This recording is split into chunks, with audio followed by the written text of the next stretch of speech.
Hi Earth Signs, Taurus, Virgo, and Capricorn. Welcome po sa ating channel. At ito ay yung Daily Gabay Tarot Love Reading for August 13, 2024. Please be reminded, kung nakaresonate kayo, comment down. Kung hindi kayo nakaresonate, ibigay niyo po sa iba kasi general reading po ito.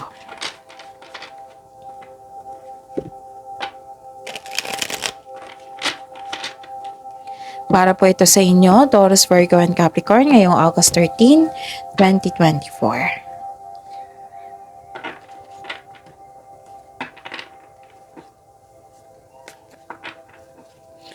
Spirits Guide,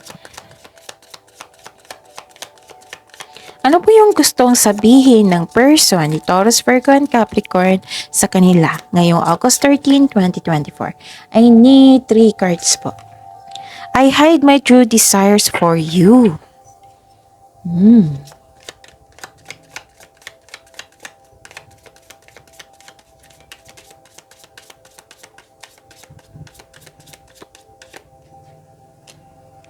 Wow, I love you so much no matter what.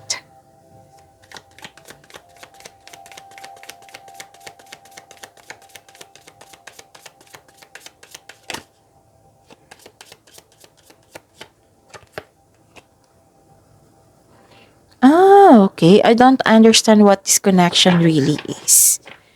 Okay? Mahal ka niya. I hide my true desires for you.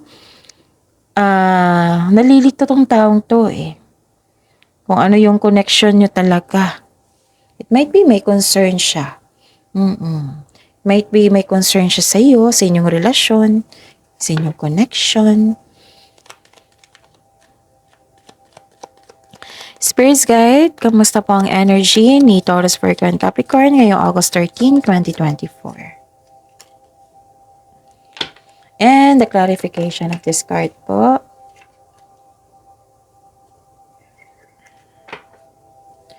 Spirits Guide, challenges na ma-overcome po ni Taurus, Virgo, and Capricorn sa love life nila.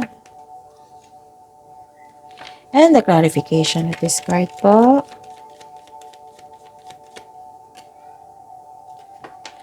Spirits Guide, kamusta po ang feelings ng person ni Taurus, Virgo, and Capricorn ngayong August 13, 2024? And the clarification of this card po.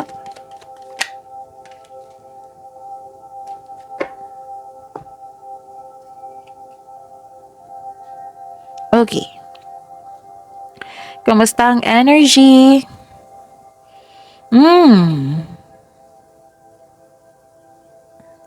May doubt dito, may hesitation po. Bakit mainit ang ulo mo, Taurus, Virgo, and Capricorn? Maaring sa pag-delay sa pag-receive ng mensahe, pwede hindi pa siya nag-message sa iyo, pwede din na delay sa pag-uusap. Okay. May nakita ko ditong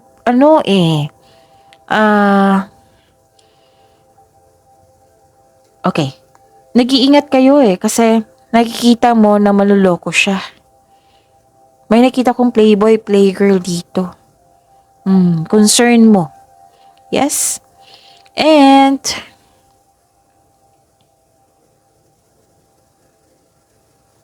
naging controlling at judger itong taong ito. Nag-iingat po siya sa iyo. Actually, nag-iingat talaga kayo. Dalawang card na po nagsabi dito. Nag-iingat ka kasi may intention siya sa iyo na hindi maganda. Okay? Nag-iiwas ka talaga sa kanya kasi nakikita ko yung very controlling siya, judger siya na tao na hindi siya totoo sa inyo. Yun yung parang sama ng loob to Oo, nararamdaman nyo. Hindi parang, ito talaga yung mensahe. So, challenges na ma-overcome po. Tingnan natin.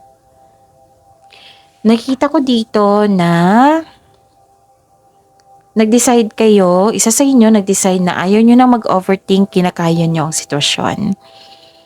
Bakit? May nagawa siyang kasalanan, no? Kasi may desire siya dito, may desire din siya. May concern ka sa kanyang desire.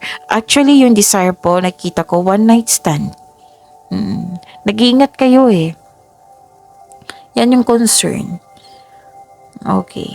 Ano pa?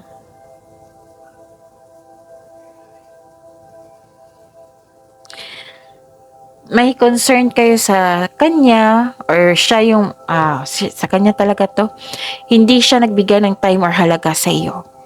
Yung parang bang may kapalit sa mga ginagawa niya. Naku. Okay. Kamusta ang feelings na person mo ngayon?